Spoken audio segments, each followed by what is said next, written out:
도윤 선배님이 절 사랑했어요. 전 그분의 마지막이었어요. 유나리의 말이 가슴을 찔렀습니다. 마지막이라니요? 선배님이 돌아가시기 전까지 저희는 서로 사랑하는 사이였어요. 선배님도 언젠가는 이혼하시겠다고 하셨고요. 박태주가 냉소적으로 웃으며 끼어들었습니다. 그 사람은 돈 때문에 내게 무릎 꿇었어요. 아내 몰래 말이죠. 5천만 원 때문에 자존심도 버리고 아내도 속이고. 그럴 리 없어요. 없을 리 없다고요? 증거가 다 있는데요. 유나리가 휴대폰을 꺼내며 말했습니다. 이 사진들 보세요. 저희가 함께 찍은 거예요. 호텔에서까지. 사진 속 도윤이의 행복한 표정을 보는 순간 세상이 무너졌습니다. 그럼 내가 믿었던 모든 게 거짓이었단 말이에요? 눈물이 쏟아졌습니다. 20년 동안 쌓아온 믿음이 산산조각 나고 있었어요. 하지만 그들은 몰랐습니다. 진짜 진실이 지하 보관실에 숨겨져 있다는 걸. 이야기가 시작하기 전 구독 눌러주세요. 안녕하세요. 저는 이서진이라고 합니다. 부산 남포동 골목 깊숙한 곳 블루웨이브라는 재즈바에서 보컬 트레이닝을 하고 있어요. 한때는 꽤 알려진 싱어송라이터였는데 지금은 그저 무명 강사일 뿐이죠. 오늘도 마지막 수업을 마치고 텅 빈 바에 혼자 남았습니다. 벽면을 가득 채운 레코드 컬렉션들이 저를 내려다보고 있어요. 그 중에는 제 앨범도 몇 장 끼어 있죠. 20년 전 이야기이지만요. 오늘 수고하셨어요. 사장님이 카운터에서 인사를 건네시네요. 저는 고개만 끄덕이고 2층으로 올라갔습니다. 도윤이의 작업실이에요. 문을 열면 여전히 그의 향이 남아있는 것 같습니다. 피아노 위에는 악보들이 그대로 흩어져 있고 책상 모서리에는 반쯤 마신 커피잔이 그대로 놓여 있어요. 1년이 지났는데도 저는 이곳을 정리할 용기가 없었거든요. 하지만 오늘은 달랐습니다. 블루웨이브 사장님이 2층을 다른 용도로 써야겠다고 하셨어요. 더 이상 미룰 수 없었죠. 그래, 이제 정말 정리해야지. 혼잣말을 중얼거리며 피아노 앞에 앉았습니다. 건반을 가볍게 누르자 먼지가 일어나면서 한 음이 울려 퍼졌어요. 도윤이가 마지막으로 연주했던 그 음이었을까요? 서랍을 하나씩 열어보기 시작했습니다. 오래된 악보들, 녹음 테이프들, 그리고 콘서트 티켓 스톱들까지. 우리의 지난 20년이 고스란히 담겨 있었어요. 그런데 피아노 뒤편 평소에는 보이지 않던 곳에서 뭔가 반짝이는 게 보였습니다. 손을 뻗어 꺼내보니 레코드 한 장이었어요. 손으로 만져보니 먼지 한 점 없이 깨끗했습니다. 마치 어제 만든 것처럼요. 라벨을 자세히 들여다보는 순간 심장이 멎을 것 같았습니다. 이서진 미발매곡 내버릴 리스트. 제 이름이 적혀 있었어요. 그런데 전혀 모르는 곡이었습니다. 이건 나한테 들려주지 않았던 곡이잖아. 손이 떨렸습니다. 도윤이는 항상 새로운 곡을 만들면 제일 먼저 저에게 들려줬거든요. 심지어 미완성일 때도요. 그게 우리의 약속이었는데. 레코드를 이리저리 살펴봤지만 다른 정보는 없었습니다. 녹음 날짜도 연주자 정보도 없었어요. 오직 제 이름과 미발매곡이라는 단어만 새겨져 있었죠. 레코드 플레이어는 바로 옆 선반에 있었습니다. 도윤이가 아끼던 빈티지 턴테이블이에요. 전원을 켜자 따뜻한 불빛이 어둠을 밝혔습니다. 레코드를 올려놓고 바늘을 내리는 순간이 가장 무서웠습니다. 스피커에서 나오는 건 처음 들어보는 피아노 선율이었어요. 분명 도윤이의 터치였지만 제가 알던 그 어떤 곡과도 달랐습니다. 더 깊고 더 절절했죠.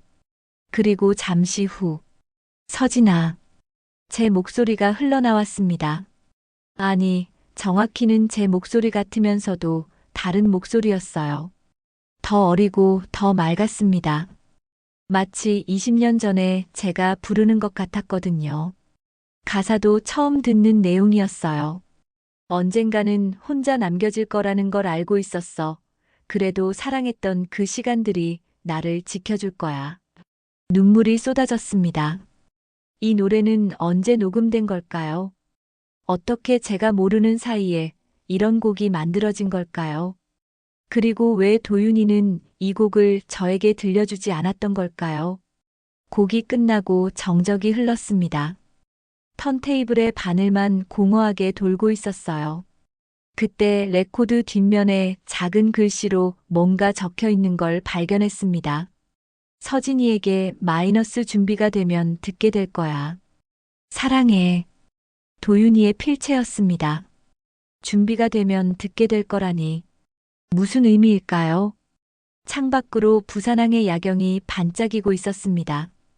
평범한 목요일 밤이었는데 왜 이렇게 모든 게 달라 보일까요?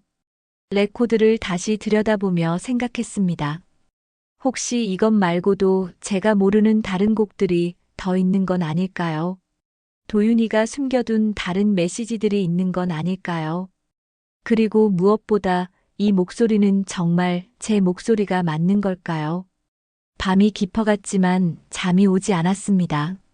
앞으로 어떤 비밀들이 더 기다리고 있을지 알 수 없는 불안감이 가슴을 짓눌렀어요. 다음 날 아침 다시 작업실로 올라갔습니다. 밤새 뒤척이며 생각해봤지만 답은 나오지 않았어요. 결국 그 레코드를 다시 들어보기로 했습니다.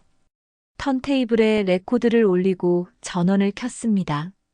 어제와 똑같은 따뜻한 불빛이 켜졌어요. 바늘을 내리자 익숙한 피아노 선율이 흘러나왔습니다. 분명 도윤이의 연주였어요. 그런데 이상했습니다. 어제 들었던 것과 뭔가 달랐거든요. 피아노 소리 뒤로 희미하게 들리는 게 있었습니다. 바람 소리일까요? 아니면 녹음실의 노이즈일까요? 볼륨을 높였습니다. 그 순간 심장이 쿵 떨어졌어요. 여자 목소리였습니다. 도윤 씨, 오늘 녹음 어땠어요? 낯선 여자의 목소리가 선명하게 들렸습니다. 그리고 이어서 도윤이의 대답도요. 완벽했어요. 당신 목소리가 이렇게 좋을 줄 몰랐네요. 두 사람의 웃음소리가 스피커를 통해 흘러나왔습니다. 너무도 자연스럽고 친밀한 웃음이었어요. 손이 떨려서 볼륨을 더 높일 수밖에 없었습니다. 이번 앨범은 우리 둘의 이야기죠? 아무도 모르는 오직 우리만의. 여자가 말했습니다. 목소리가 달콤하고 부드러웠어요. 마치 도윤이와 오랜 시간을 함께한 사람처럼 들렸거든요. 그렇죠. 서진이는 모르는 이야기예요. 도윤이의 대답이 가슴을 찔렀습니다. 서진이는 모른다고 했어요. 저를 말하는 거였죠. 제가 모르는 이야기를 그 여자와 나누고 있었던 거예요. 레코드를 멈췄습니다. 숨이 막혔어요. 이게 대체 뭔가 싶었습니다. 도윤이는 항상 정직한 사람이었어요. 결혼 20년 동안 한 번도 저를 속인 적이 없었거든요. 그런 사람이 왜 이런 녹음을 남겼을까요? 다시 재생해봤습니다. 이번에는 더 충격적인 대화가 들렸어요. 언제까지 비밀로 할 거예요? 여자가 물었습니다. 조금만 더 기다려주세요. 서진이가 준비될 때까지. 준비라니요. 벌써 1년이 넘었잖아요. 알아요. 하지만 서진이는 제가 생각하는 것보다 약한 사람이에요. 갑자기 말하면 견디지 못할 거예요. 제가 약한 사람이라고요. 가슴이 뜨거워졌습니다. 분노인지 슬픔인지 알 수 없었어요. 1년이 넘었다는 건 도윤이가 살아있을 때부터 이 여자와 뭔가 있었다는 뜻이었죠. 그리고 저는 정말 아무것도 몰랐던 거예요.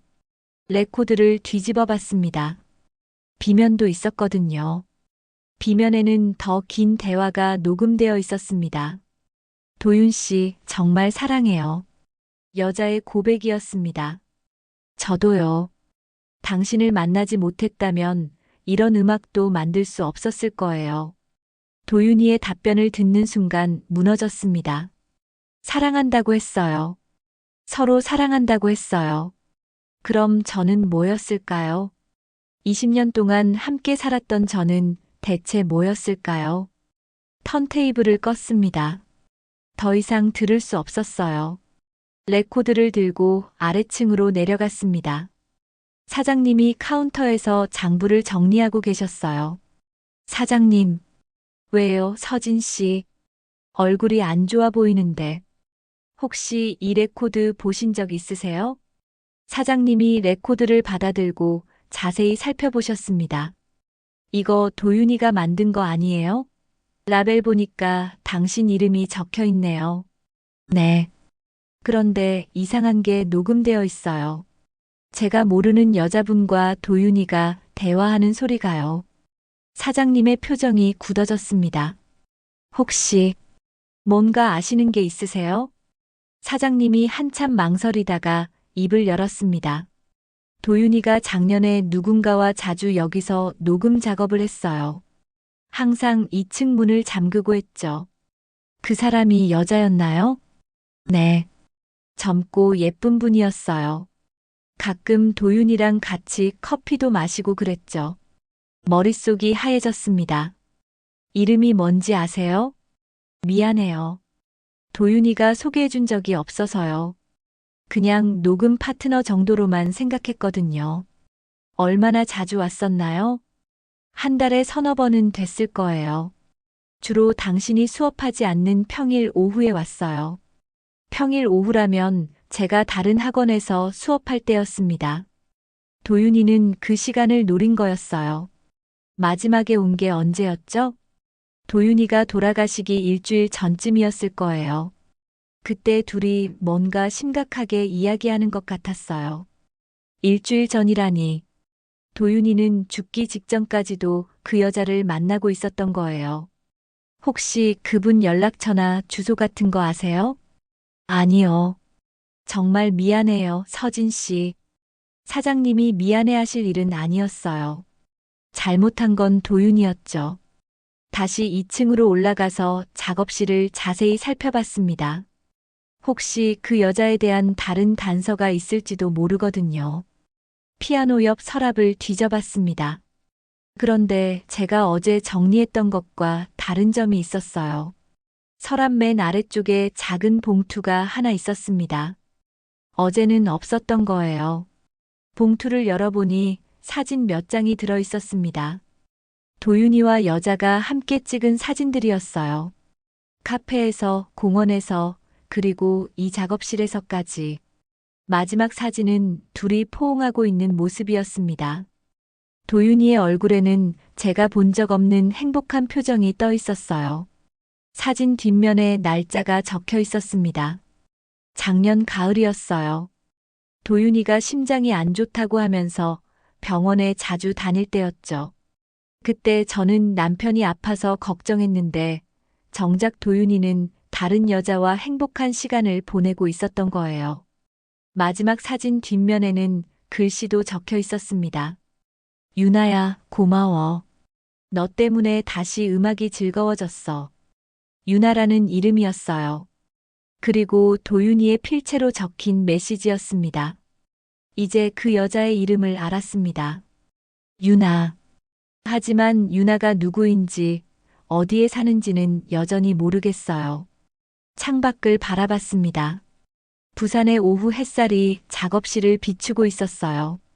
평범한 금요일 오후였는데 제 세상은 완전히 뒤바뀌어 있었습니다. 그렇게 진심이던 사람이 왜 이런 걸 남겼을까?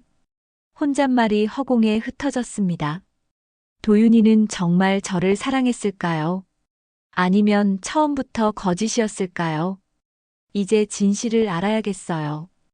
유나라는 여자를 찾아서 직접 물어볼 거예요.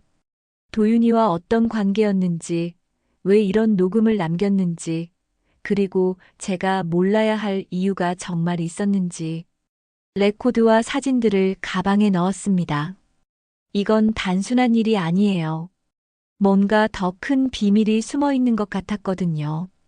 유나를 찾기 위해 도윤이의 개인 물품들을 더 자세히 뒤져봤습니다.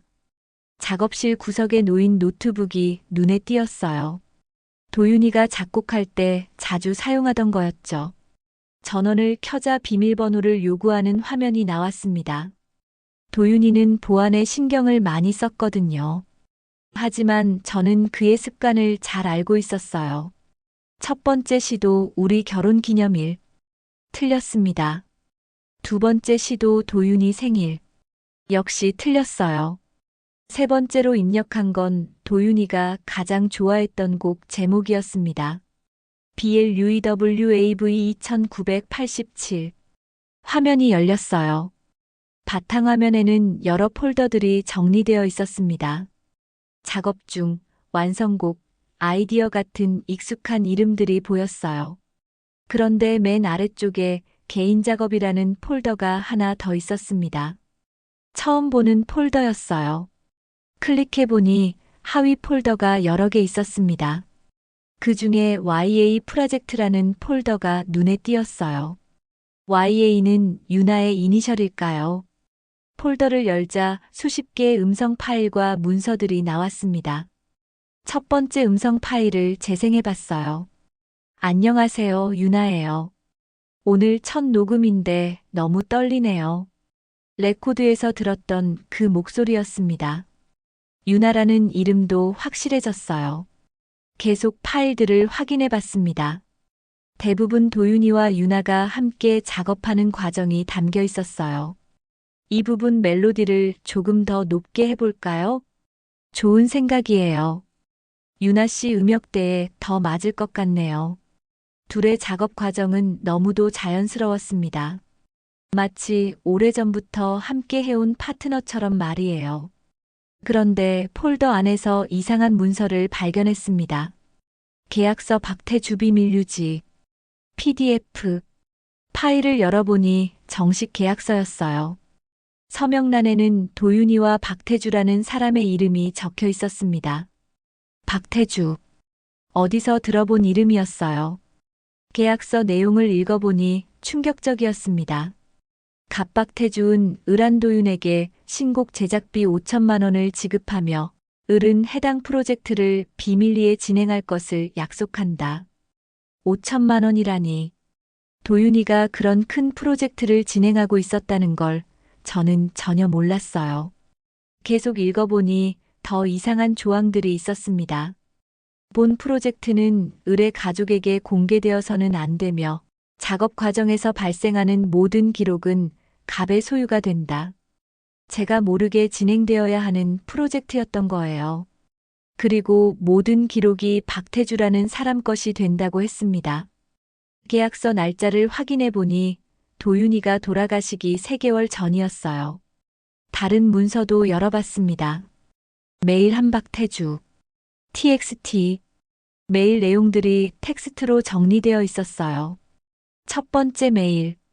도윤 씨, 유나의 목소리를 직접 들어보니 정말 놀라웠습니다. 이 프로젝트는 반드시 성공할 거예요. 다만 우리 약속 잊지 마세요. 두 번째 메일. 아직도 서진 씨에게 말하지 않으셨군요. 빨리 정리하시는 게 좋을 겁니다. 투자자들이 기다리고 있어요. 투자자들이라니. 이게 대체 얼마나 큰 프로젝트였던 걸까요? 세 번째 메일에서 분위기가 확 바뀌었어요.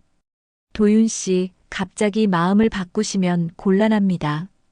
이미 투자받은 돈이 있고 계약도 체결된 상태예요. 법적 문제가 될 수도 있습니다. 법적 문제라고 했습니다. 도윤이가 중간에 그만두려고 했던 모양이에요. 마지막 메일은 더 직접적이었어요. 한도윤 씨, 이번이 마지막 경고입니다. 계약 위반 시 손해배상은 물론이고 당신의 이름으로는 다시는 음악을 할 수 없게 만들 수도 있어요. 신중하게 생각하세요. 협박이었습니다. 명백한 협박 메일이었어요. 손이 떨렸습니다. 도윤이가 이런 위협을 받고 있었다는 걸 저는 전혀 몰랐거든요. 박태주라는 사람이 누구인지 검색해 봤습니다. 인터넷에서 찾은 정보에 따르면 박태주는 중견 음반 기획사 뮤직 플래닛의 대표였어요. 업계에서는 꽤 알려진 사람이었습니다. 하지만 평판이 좋지 않았어요. 신인 가수들과 불공정 계약을 맺는다는 소문이 많았거든요. 도윤이가 왜 그런 사람과 일을 했을까요? 노트북에서 다른 폴더도 확인해 봤습니다. 윤하 데모곡 폴더에는 완성된 곡들이 10곡 정도 들어 있었어요. 하나씩 들어보니 모두 훌륭한 곡들이었습니다. 도윤이의 작곡 실력과 윤하의 목소리가 완벽하게 어우러져 있었어요. 그런데 이상한 점이 있었습니다. 모든 곡의 작곡가란에 도윤이의 이름이 없었어요. 대신 박태주 작곡이라고 되어 있었습니다. 이게 무슨 일인가 싶어서 원본 파일 정보를 확인해 봤어요. 실제 작업자는 분명히 도윤이었습니다. 파일 생성 시간도 도윤이가 작업하던 시간과 일치했어요. 누군가 도윤이의 이름을 지우고 박태주의 이름으로 바꾼 거였습니다. 메모장을 열어보니 도윤이가 직접 적은 글이 있었어요. 태주 씨가 내 이름을 빼라고 했다. 윤하를 위해서라고 하지만 이건 아닌 것 같다. 내가 만든 곡인데 왜 내 이름이 들어가면 안 되는 건가? 서진이에게 말해야 할까? 하지만 이미 너무 깊이 들어와 버렸다. 5천만 원도 받았고 윤하는 정말 순수한 아이다. 이런 더러운 일에 휘말리게 해서 미안하다. 도윤이의 심정이 고스란히 드러나 있었어요. 그도 이 상황이 잘못되었다는 걸 알고 있었던 거예요. 마지막 메모가 가장 충격적이었습니다. 박태주가 협박하고 있다. 계약을 어기면 법적 조치를 취하겠다고 한다. 하지만 이대로 두면 윤하가 피해를 볼 것 같다. 모든 걸 정리하고 서진이에게 털어놓아야겠다. 더 이상 혼자 감당할 수 없다. 이 메모의 날짜는 도윤이가 돌아가시기 하루 전이었어요. 도윤이는 저에게 모든 걸 말하려고 했던 거였습니다. 하지만 그 전에 심장마비로 세상을 떠났어요. 갑자기 모든 퍼즐이 맞춰지는 것 같았습니다. 도윤이의 갑작스러운 심장마비. 그동안 스트레스를 많이 받았다고 했는데 이런 일 때문이었을 거예요. 박태주라는 사람의 협박과 압박. 윤하라는 순수한 가수를 위해 자신의 이름을 포기해야 하는 상황. 그리고 저에게는 아무 말도 할 수 없었던 괴로움. 노트북 화면을 바라보며 생각했습니다. 지금 윤하는 어떻게 되었을까요? 박태주라는 사람이 그녀를 어떻게 대하고 있을까요? 그리고 도윤이가 만든 그 곡들은 누구 이름으로 발표되고 있을까요? 창밖으로 저녁 노을이 지고 있었습니다. 또 하루가 끝나가고 있었어요. 하지만 제게는 새로운 시작이었습니다. 이제 진실을 찾아야 했거든요. 박태주를 직접 만나볼 생각이었어요. 그리고 윤하도 찾아서 정확한 사실을 확인해야 했습니다. 도윤이가 죽기 전에 하려던 말을 이제 제가 대신 들어야 했어요. 누군가 도윤이의 이름을 지우려 했다면 저는 그것을 되찾아올 거였습니다. 뮤직 플래닛 사무실은 강남 한복판에 있었습니다. 높은 빌딩들 사이로 햇살이 비치는 오후였어요. 평범한 업무용 건물이었지만 왠지 위압적으로 느껴졌습니다. 엘리베이터를 타고 12층으로 올라갔어요. 복도를 걸으며 마음을 다잡았습니다. 뮤직 플래닛 입구에는 크고 반짝이는 로고가 붙어 있었어요. 받침대에는 박태주 대표라는 명패도 보였습니다. 안녕하세요. 박태주 대표님을 뵙고 싶은데요. 접수 직원이 저를 위아래로 훑어봤습니다. 예약 있으세요? 아니요. 하지만 급한 일이 있어서요. 한도윤과 관련된 일입니다. 한도윤이라는 이름을 들으니 직원의 표정이 바뀌었어요. 잠시만 기다리세요. 몇 분 후 안쪽 사무실에서 나온 남자가 저를 불렀습니다. 이서진 씨 맞으시죠? 40대 중반쯤 되어 보이는 남자였어요. 값비싼 정장을 입고 있었고 뭔가 계산적인 느낌의 눈빛이었습니다. 네. 박태주 대표님이시죠? 그렇습니다. 들어오세요. 사무실은 넓고 화려했어요. 벽면에는 유명 가수들의 사진이 걸려 있었고 각종 상패들도 진열되어 있었습니다. 박태주는 커다란 책상 뒤에 앉으며 말했습니다. 도윤 씨 일로 오셨다고 들었는데요.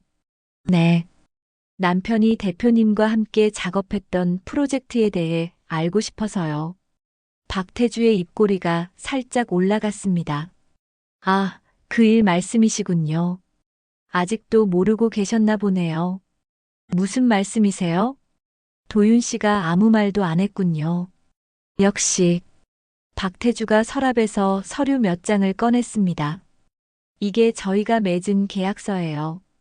보시겠어요? 계약서를 받아들고 읽어봤습니다. 노트북에서 본 것과 똑같은 내용이었어요. 5천만 원이라는 큰 돈을 받고 작업하셨더군요. 그렇죠. 그런데 중간에 마음이 바뀌셨나 봐요. 갑자기 계약을 어기겠다고 하시더라고요. 왜 그랬을까요? 박태주가 비웃듯 웃었습니다. 아마 양심이 찔렸나 보죠. 아내 몰래 그런 일을 하고 있었으니까요. 가슴이 답답해졌습니다. 그런 일이라니요? 윤아리라는 가수와 함께 앨범을 만드는 일 말이에요. 둘이 꽤 가까워졌더라고요. 윤아리, 윤아가 아니라 윤아리였나요? 혹시 제가 윤아리 씨를 만날 수 있을까요? 물론이죠. 마침 오늘 연습실에 있어요. 소개해 드릴게요. 박태주가 직원을 불러 윤아리를 데려오라고 했습니다. 잠시 후 문이 열리며 젊은 여성이 들어왔어요. 20대 후반쯤 되어 보였습니다. 긴 머리에 깔끔한 옷차림이었어요. 예쁘고 상큼한 인상이었습니다. 윤아리입니다. 안녕하세요. 목소리를 듣는 순간 확신했어요. 레코드에서 들었던 바로 그 목소리였습니다. 저는 이서진이에요. 한도윤의 아내입니다. 윤아리의 얼굴이 순간 굳어졌어요. 아, 그러시군요. 혹시 제 남편과 어떤 관계셨는지 물어봐도 될까요? 윤아리가 박태주를 힐끗 쳐다봤습니다. 박태주가 고개를 끄덕이자 윤아리가 입을 열었어요. 도윤 선배님과 음악 작업을 함께 했어요. 그게 전부인가요? 윤아리가 잠시 망설이더니 말했습니다. 아니요. 사실 더 가까운 사이였어요. 심장이 쿵 떨어졌습니다. 어떤 의미에서요? 도윤 선배님이 절 사랑했어요. 전 그분의 마지막이었어요. 마지막이라는 말이 가슴을 찔렀습니다. 마지막이라니요? 선배님이 돌아가시기 전까지 저희는 서로 사랑하는 사이였어요. 선배님도 언젠가는 이혼하시겠다고 하셨고요. 이혼이라고 했나요? 거짓말이에요. 도윤이는 그런 사람이 아니에요. 윤아리가 가방에서 휴대폰을 꺼냈습니다. 증거가 있어요. 휴대폰 화면에는 도윤이와 윤아리가 찍은 사진들이 가득했어요.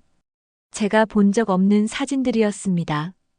카페에서, 바닷가에서, 호텔에서까지. 마지막 사진은 둘이 침대에 누워있는 모습이었어요. 이 사진들은 언제 찍은 거예요? 작년 가을부터 올해 초까지요. 선배님이 돌아가시기 일주일 전까지도 만났어요. 다리에 힘이 빠졌습니다. 박태주가 냉소적으로 말했습니다. 그 사람은 돈 때문에 내게 무릎 꿇었어요. 아내 몰래 말이죠. 무슨 뜻이에요? 생활이 어려웠나 보더라고요. 5천만 원 때문에 자존심도 버리고 아내도 속이고. 그럴 리 없어요. 없을 리 없다고요? 증거가 다 있는데요.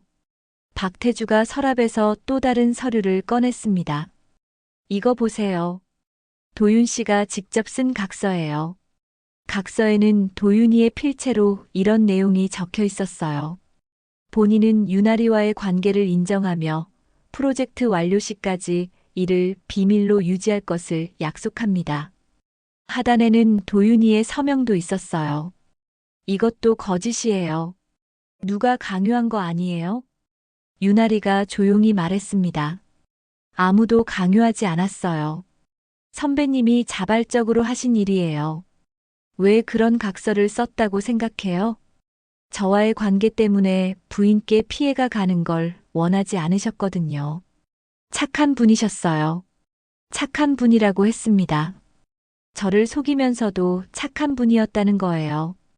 그럼 내가 믿었던 모든 게 거짓이었단 말이에요? 아무도 대답하지 않았습니다. 박태주가 시계를 보며 말했습니다. 시간이 늦었네요. 더 할 얘기 있으세요? 제 남편이 만든 곡들은 어떻게 된 건가요? 유나리 이름으로 발매 준비 중이에요. 다음 달에 앨범이 나올 예정입니다. 도윤이의 이름은 들어가지 않는 건가요? 박태주가 차갑게 웃었습니다. 계약 위반을 시도했던 사람 이름을 왜 넣어야 하죠? 유나리가 작은 목소리로 말했습니다. 선배님의 뜻이기도 했어요. 자신의 이름 때문에 저에게 피해가 가는 걸 원하지 않으셨거든요.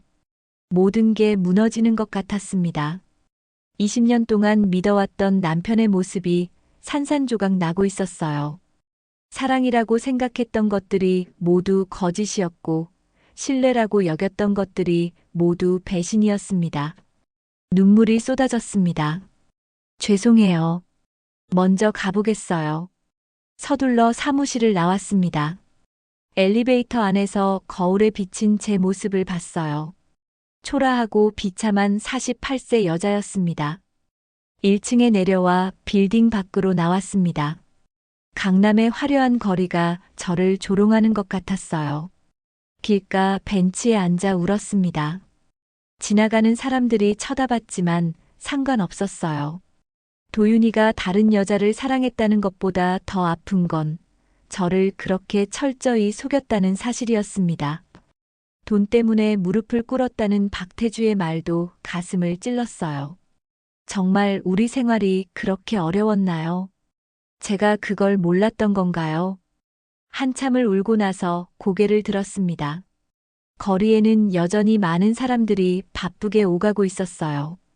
그들에게는 평범한 하루였지만 저에게는 인생이 바뀐 하루였습니다. 휴대폰을 꺼내 시간을 확인했어요. 벌써 저녁 6시가 넘었습니다. 집으로 돌아갈 시간이었어요. 하지만 발걸음이 무거웠습니다. 혼자 있는 집이 더 외롭게 느껴질 것 같았거든요. 그때 결심했습니다. 이대로 무너져 있을 수는 없다고. 도윤이가 저를 배신했을지도 모르지만 저는 진실을 끝까지 찾아내겠다고. 그리고 도윤이의 음악만큼은 지켜내겠다고. 눈물을 닦고 일어났습니다. 이제 정말 시작이었어요. 집으로 돌아와 소파에 털썩 앉았습니다. 온몸이 무거웠어요. 마치 누군가 제 어깨에 돌덩이를 올려놓은 것 같았습니다. 거실 한편에 놓인 피아노가 눈에 들어왔어요. 도윤이와 제가 함께 연주하던 그 피아노였습니다. 건반 위에는 먼지가 살짝 쌓여 있었어요. 도윤이가 떠난 후 한 번도 치지 않았거든요. 피아노 위 액자에는 우리의 첫 무대 사진이 있었습니다. 25년 전 홍대 작은 클럽에서 찍은 사진이었어요. 도윤이는 피아노 앞에, 저는 마이크를 들고 서 있었습니다. 그때가 떠올랐습니다. 첫 무대를 앞두고 얼마나 떨렸는지 기억해요. 손이 덜덜 떨려서 마이크를 제대로 잡을 수도 없었습니다. 서진아, 괜찮아? 도윤이가 무대 뒤에서 제 손을 잡아줬어요. 너무 떨려요. 실수할 것 같아요. 음악은 거짓을 못 속여. 진짜 마음만 남아. 도윤이가 제 눈을 바라보며 말했습니다. 진짜 마음이요? 노래할 때는 꾸밀 수 없어. 마음이 그대로 드러나거든. 그러니까 진짜 마음으로만 부르면 돼. 그 말이 큰 힘이 되었어요. 무대에 올라가서 부른 첫 곡이 너에게 가는 길이었습니다. 도윤이가 저를 위해 만든 곡이었어요. 정말 진짜 마음으로 불렀습니다. 도윤이를 향한 사랑을, 음악에 대한 열정을 모두 담았어요. 그날 밤 관객들의 박수 소리가 아직도 귓가에 남아 있습니다. 음악은 거짓을 못 속여. 도윤이의 그 말을 다시 곱씹어 봤어요. 만약 도윤이가 정말 저를 속였다면 음악에도 그 거짓이 드러났을 것입니다. 하지만 도윤이의 음악은 언제나 진실했어요. 특히 저와 함께 만든 곡들은 더욱 그랬습니다. 혹시 제가 뭔가 놓치고 있는 건 아닐까요? 다시 작업실로 올라가서 그 레코드를 꺼냈습니다. 어제와 오늘 두 번이나 들었지만 다시 한번 자세히 살펴봤어요. 라벨을 보니 제 이름 아래 작은 점 같은 게 있었습니다. 돋보기로 확대해 보니 뭔가 그려져 있었어요. 사각형 안에 작은 점들이 규칙적으로 배열되어 있었습니다. QR코드였어요. 휴대폰으로 스캔해 봤습니다. 링크가 하나 나왔어요. 클릭하자 비밀번호를 요구하는 화면이 떴습니다. 도윤이가 남긴 마지막 메시지일 가능성이 높았어요. 비밀번호를 추측해 봤습니다. 첫 번째 시도는 우리 첫 무대 날짜였어요. 25년 전 그날을 잊을 수 없었거든요. 틀렸습니다. 두 번째는 너에게 가는 길이었어요. 우리의 첫 곡 제목이었습니다. 역시 틀렸어요. 세 번째로 입력한 건 도윤이가 무대 뒤에서 해준 그 말이었습니다. 진짜 마음만 남아. 화면이 열렸어요. 동영상 파일이 하나 있었습니다. 재생 버튼을 눌렀어요. 화면에 도윤이의 모습이 나타났습니다. 여윈 얼굴이었지만 눈빛은 여전히 따뜻했어요. 서진아, 이 영상을 보고 있다면 이미 모든 걸 알고 있을 거야. 도윤이의 목소리를 듣는 순간 눈물이 터졌습니다. 미안해. 정말 미안해. 너한테 말하지 못한 채로 떠나게 될 것 같아서 이렇게 남겨둬. 화면 속 도윤이는 제가 아는 그 사람이었어요. 거짓말이나 배신과는 거리가 먼 사람이었습니다. 모든 건 너를 위한 일이었어. 내가 할 수 있는 마지막 선물이었는데 이렇게 끝나게 될 줄은 몰랐어. 마지막 선물이라고 했습니다. 진실은 내가 생각하는 것과 다를 거야. 내 진짜 마음을 알려면 끝까지 찾아봐. 영상이 끝났습니다. 화면이 검게 변하면서 새로운 메시지가 떴어요. 블루웨이브 지하 보관실. 1987년 우리의 시작. 1987년은 도윤이와 제가 처음 만난 해였습니다. 블루웨이브 지하에 보관실이 있다는 건 처음 알았어요. 도윤이가 뭔가 더 숨겨둔 게 있는 모양이었습니다. 시계를 보니 밤 10시였어요. 블루웨이브는 아직 문을 열고 있을 시간이었습니다. 재킷을 입고 집을 나섰어요. 도윤이의 진짜 마음을 찾아야 했습니다. 블루웨이브는 여전히 문을 열고 있었습니다. 늦은 시간이라 손님은 많지 않았어요. 무대에서는 젊은 재즈 가수가 조용한 발라드를 부르고 있었습니다.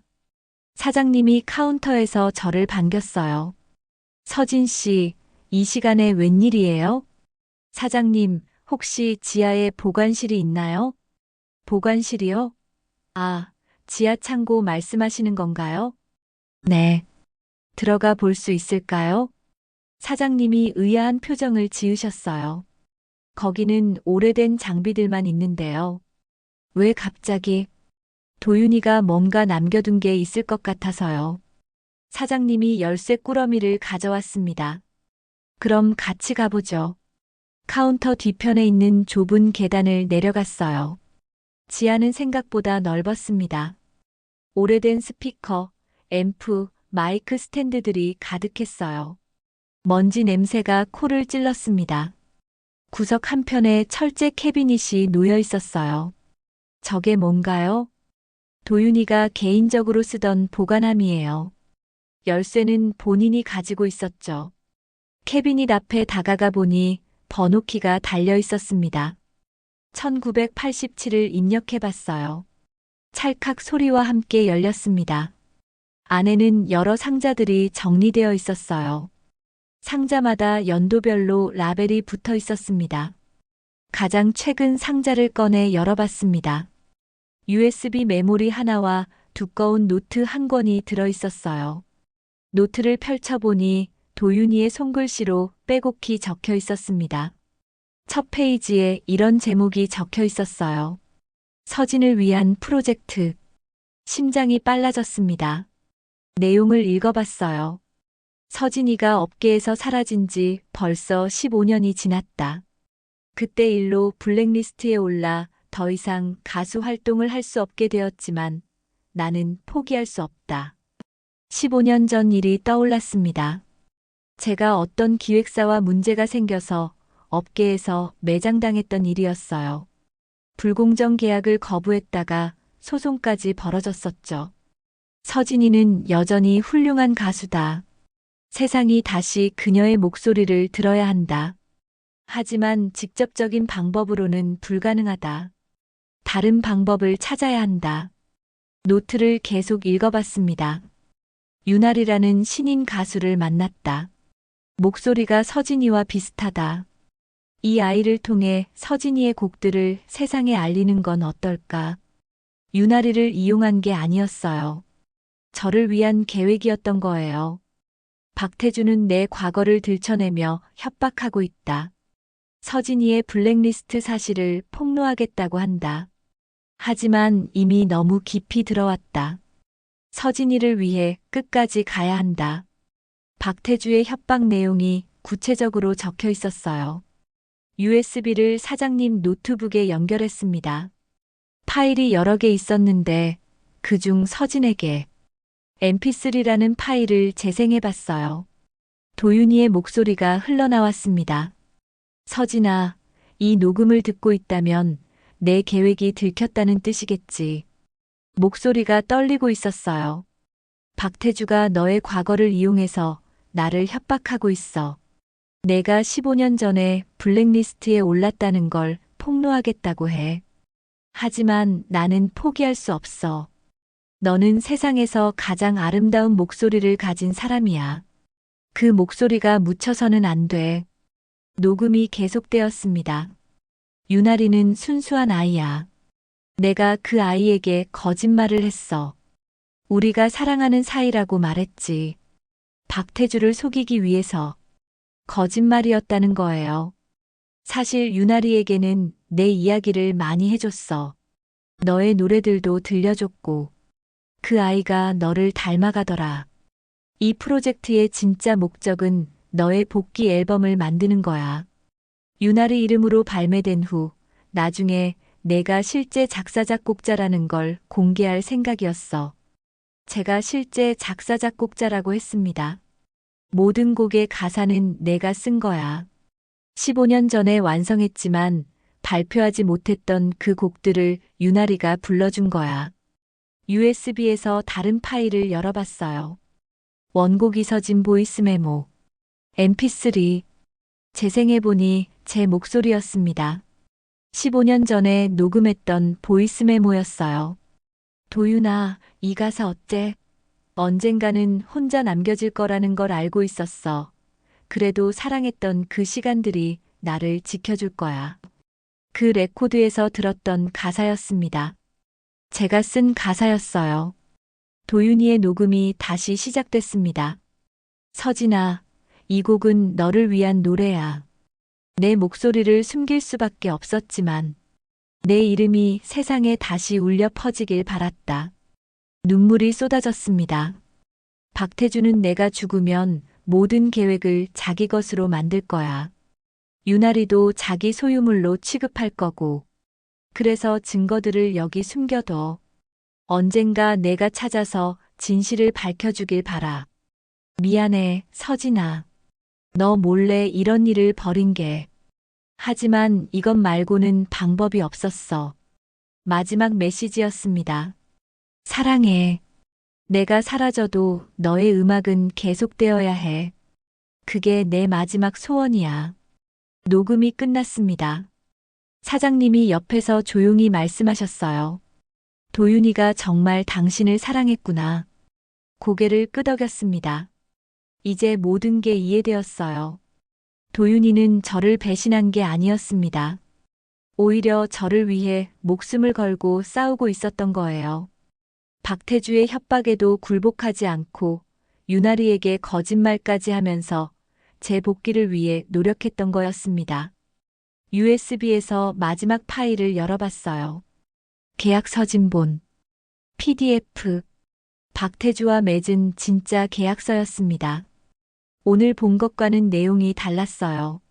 갑박태주은 을한도윤에게 이서진 복귀 프로젝트 진행을 위한 자금을 지원하며 프로젝트 완료 후 이서진의 실명이 공개될 것을 약속한다. 진짜 계약서에는 제 이름이 명시되어 있었습니다. 박태주가 보여준 건 위조된 계약서였던 거예요. 내가 사랑했던 사람은 끝까지 나를 위해 싸우고 있었구나.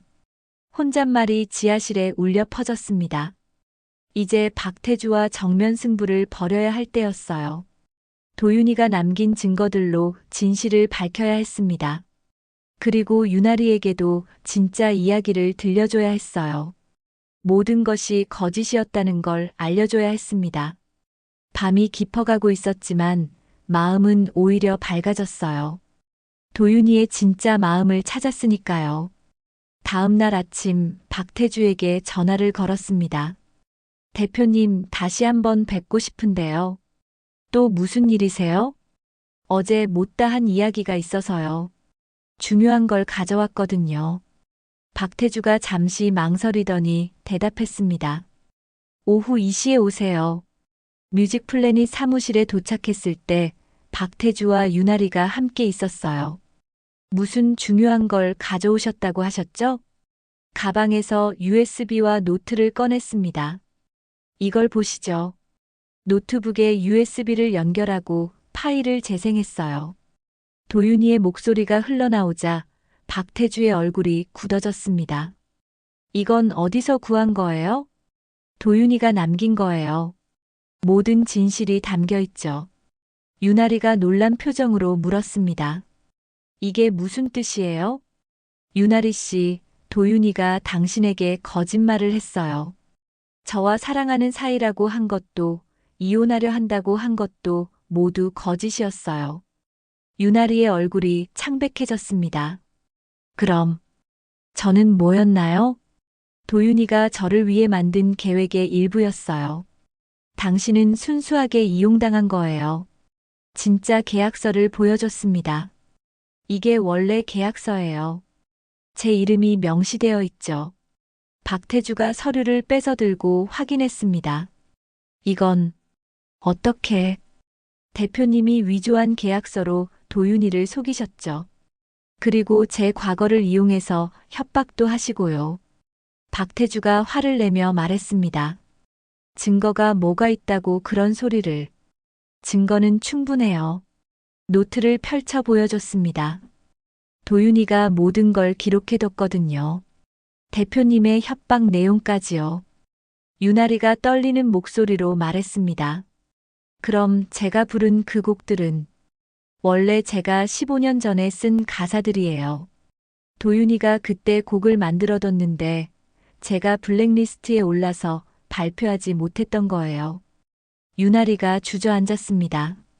저는 정말 몰랐어요. 알아요. 당신도 피해자예요. 박태주가 책상을 치며 소리쳤습니다. 이딴 식으로 협박하려는 거야? 협박이 아니에요. 진실을 밝히려는 거죠. 그래서 뭘 어쩌자는 거야? 제가 직접 무대에 서겠어요. 제 이름으로 그 곡들을 부르겠어요. 박태주가 비웃었습니다. 15년 동안 묻혀있던 사람이 무슨 무대를 블루웨이브에서 공연을 열 거예요. 그리고 모든 진실을 공개할 거고요. 한 달 후 블루웨이브에서 특별 공연이 열렸습니다. 그날의 노래 마이너스 이서진 복귀 공연이라는 제목이었어요. 공연 소식이 SNS를 통해 퍼지면서 많은 사람들이 관심을 보였습니다. 15년 만에 복귀라는 화제성 때문이었죠. 공연 당일 블루웨이브는 만석이었어요. 음악 관계자들과 기자들도 많이 왔습니다. 온라인으로 생중계도 진행됐어요. 무대 뒤에서 마지막 점검을 하고 있는데 유나리가 찾아왔습니다.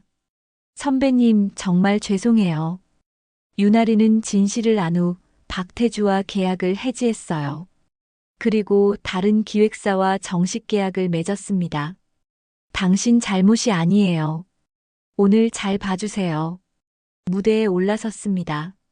관객들의 시선이 저에게 집중됐어요. 15년 만에 느끼는 무대의 떨림이었습니다. 첫 곡은 너에게 가는 길이었어요. 도윤이와 함께 만든 첫 곡이었죠. 피아노는 블루웨이브의 하우스 피아니스트가 연주해 주었습니다. 도윤이의 편곡 그대로였어요. 노래를 부르면서 도윤이의 말이 떠올랐습니다. 음악은 거짓을 못 속여. 진짜 마음만 남아. 정말 진짜 마음으로 불렀습니다.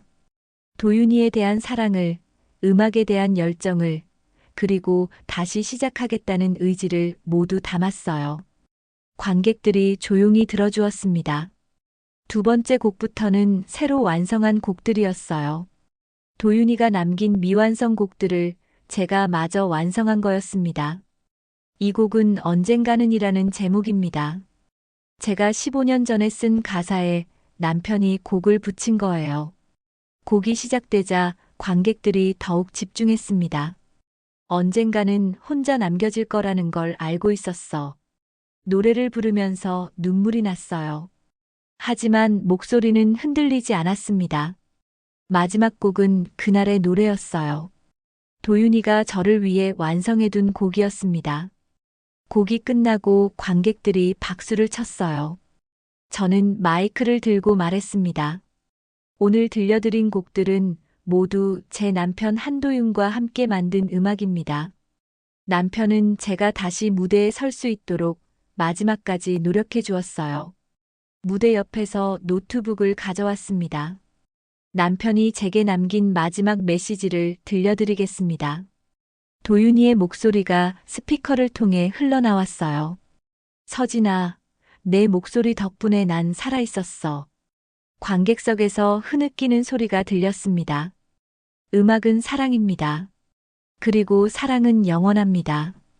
공연이 끝나고 기립박수가 이어졌어요.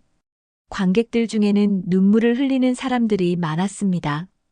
공연 후 취재진과 인터뷰를 했습니다. 15년 만에 복귀 소감이 어떠세요? 무서웠지만 행복했어요. 남편이 옆에서 지켜보고 있는 것 같았거든요. 앞으로의 계획은 어떻게 되시나요? 정식 앨범을 준비할 예정이에요.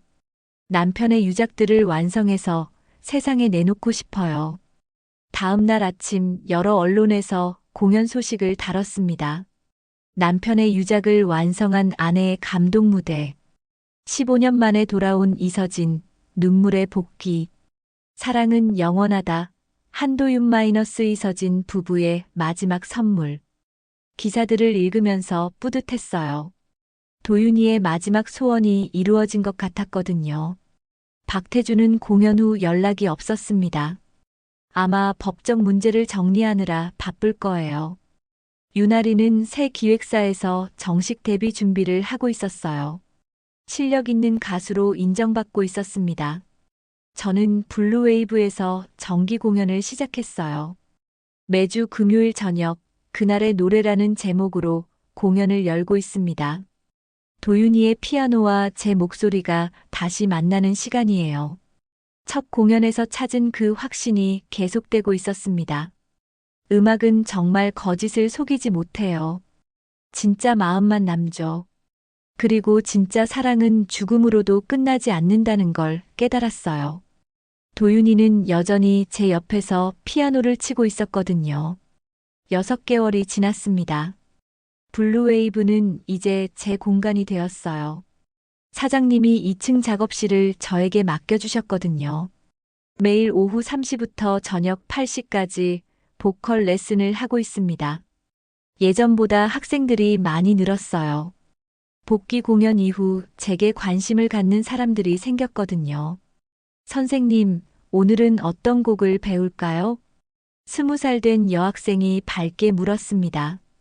오늘은 발성 연습부터 해볼까요? 진짜 마음으로 부르는 연습이요. 학생들에게도 도윤이가 해준 그 말을 해주고 있어요. 음악은 거짓을 못 속인다고요. 매주 금요일 저녁에는 정기 공연을 열고 있습니다. 그날의 노래라는 제목으로 한 달에 한 번씩은 도윤이의 곡만 연주해요. 오늘도 금요일이었습니다. 무대 준비를 하면서 피아노를 바라봤어요.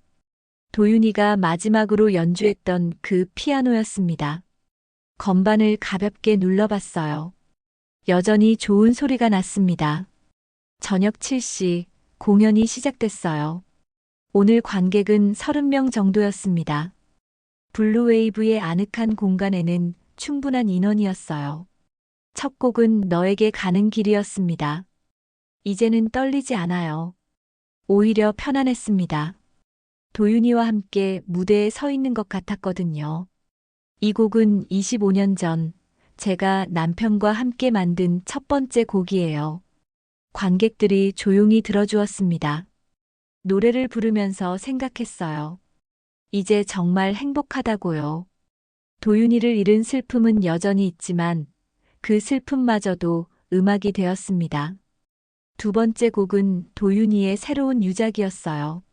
지난주에 작업실을 정리하다가 발견한 곡이었습니다. 서진에게 보내는 마지막 편지라는 제목이었어요. 가사는 없고 멜로디만 있었는데 제가 가사를 붙였습니다. 고마워요, 사랑해요, 미안해요. 도윤이가 저에게 하지 못한 말들을 가사로 만들었어요. 곡이 끝나고 관객들이 박수를 쳤습니다. 마지막 곡은 언제나 그날의 노래였어요. 도윤이가 저를 위해 완성해둔 그 곡이었습니다. 오늘도 들어주셔서 감사합니다. 다음 주에도 이 자리에서 뵐게요. 공연이 끝나고 관객들이 하나둘씩 자리를 떴어요. 몇 분이 남아서 인사를 건네주었습니다. 선생님 노래 들으면 마음이 따뜻해져요. 다음 주에도 꼭 올게요. 이런 말들을 들을 때마다 뿌듯했어요. 모든 관객이 떠나고 혼자 남았습니다. 무대를 정리하면서 도윤이의 사진을 바라봤어요. 피아노 위에 놓인 액자 속에는 도윤이가 환하게 웃고 있었습니다. 사진 아래에는 새로운 라벨이 붙어 있었어요. 마지막 레코드 이서진 버. 제가 직접 만든 라벨이었습니다. 도윤아. 조용히 불러봤어요. 이젠 미안하단 말 대신 노래로 대답할게. 도윤이가 대답하는 것 같았어요. 피아노 건반이 살짝 울리는 것 같았거든요. 작업실로 올라가서 마지막 정리를 했습니다. 내일은 토요일이라 수업이 없어요. 대신 새 앨범 작업을 할 예정이었습니다. 도윤이의 유작들을 모아서 정식 앨범을 만들고 있거든요. 제목은 그날의 노래들로 정했어요. 창밖으로 부산의 야경이 보였습니다. 반짝이는 불빛들이 아름다웠어요. 1년 전 이 자리에서 레코드를 발견했을 때와는 완전히 다른 기분이었습니다. 그때는 절망과 배신감 뿐이었는데 지금은 평온하고 따뜻했어요. 도윤이를 원망했던 날들도 있었지만 이제는 고마움 뿐입니다.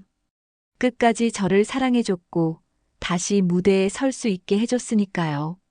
전등을 끄고 블루웨이브를 나섰습니다. 골목길을 걸으면서 흥얼거렸어요. 도윤이가 좋아했던 멜로디였습니다. 집으로 가는 길이 더 이상 외롭지 않았어요. 도윤이의 음악이 함께 걸어가고 있었거든요. 내일도 새로운 노래를 만들 거예요. 도윤이와 함께 만드는 음악으로 살아갈 거예요. 그게 제가 찾은 새로운 삶의 방식이었습니다. 사랑은 끝나지 않는다는 걸 배웠어요. 다만 형태가 바뀔 뿐이라는 걸요.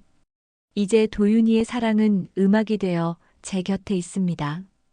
영원히 함께할 수 있는 형태로 말이에요. 그럼 오늘 이야기는 여기까지입니다. 영상을 시청해주신 모든 분들 고맙습니다. 저는 AI 나레이션 만우였습니다. 구독과 좋아요 부탁드립니다. 감사합니다.